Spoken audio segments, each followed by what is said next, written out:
I would say, now where did you, what were the battlefields? Where did you go? All of them. So I've been to Cedar, I've been to every one in Virginia, West Virginia, Pennsylvania. Fredericksburg. And North Carolina. I went to a couple in North Carolina. Antietam Creek. What about Gettysburg? Yep. You've been to Gettysburg. Been to Gettysburg, did the Battle of Gettysburg, Cedar Creek while we were up there. We did Harper's Ferry, we've done the cornfields, we've done all of them. Bull Run? Manassas, you mean? Yeah. First and second. First and second. Been at the anniversary of the 140th for both.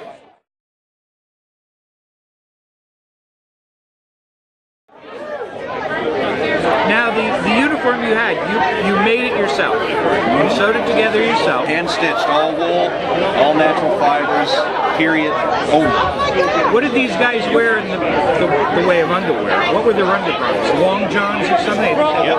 Long johns or solid cloth. I mean, they wore like boxers basically would be our equivalent.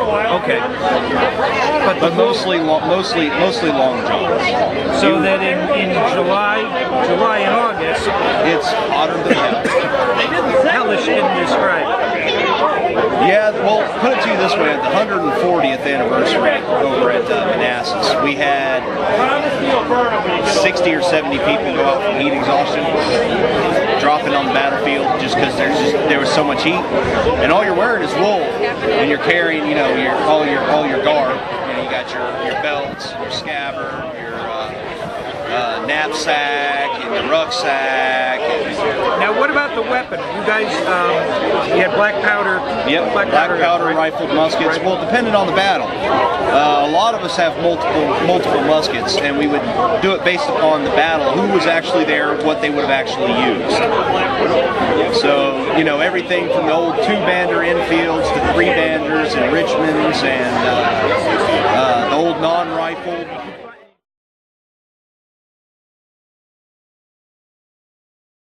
There are, for the farbs, that's what we call reenactors who aren't completely authentic. They're people that, they come out there and, you know, basically they bring a lot of amenities from home. They hide it in their tent, stuff like that. So you see a lot of tent cities and stuff up, but those of us that are what they call hardcores, we try to be as authentic as possible to actually experience something a little closer to what the soldiers themselves would have experienced. Didn't I mean? But I'm sure officers had tents. I'm sure there were instances. Not always.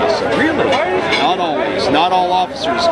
Field level officers usually had a tent, but regular staff officers and stuff like that, like lieutenants or whatever, didn't always have tents. They a lot of times slept on the ground with the men. So when it rained, I mean, you just slept in it. That sucks, man. I'm telling you, man, it was, there were times where it was a miserable experience. You know, where you actually look forward to just going home.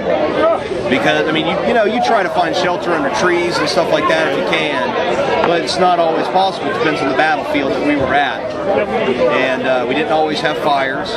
You know, depends on if you could start one and if you could find wood, because we actually would try to scrounge wood, you know, and stuff like that. And, you know, the farbs and stuff, they keep hay and everything out there for them to lay on to insulate themselves. We didn't use it. Hey, did the local ladies come out with food and supplies?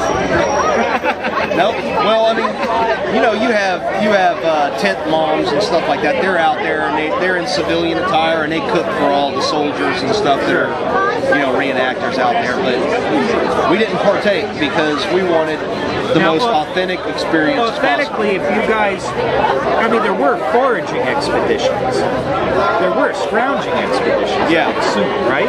Absolutely, but we really can't do that in modern day because there are laws against us out there. Actually, call that trespassing.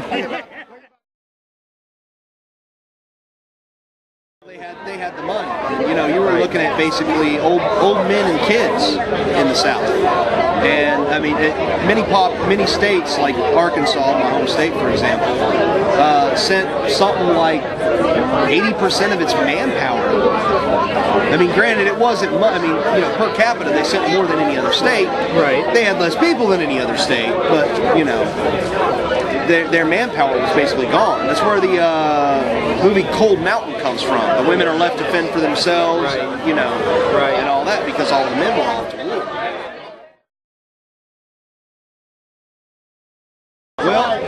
honestly, the South came within one charge of winning the war.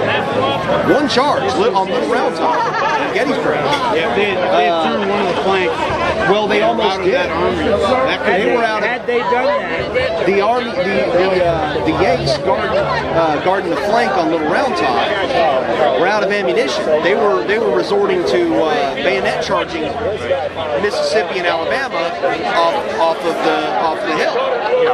And what had happened was it's just fate being what it is. There was a colonel guiding his columns far out, about 10 miles, I guess. I think it was something like 5 to 10 miles away from Little Round Top, trying to find the fight. He was lost, but the Confederates didn't know that. Their spotters spotted him and assumed that they were reinforcements. right. So rather than send the men up the hill one more time, they chose to back off. Had they gone back up that mountain one more time, they would have turned the Union flanks. There would have been no Pickett's charge, and it would have been game over.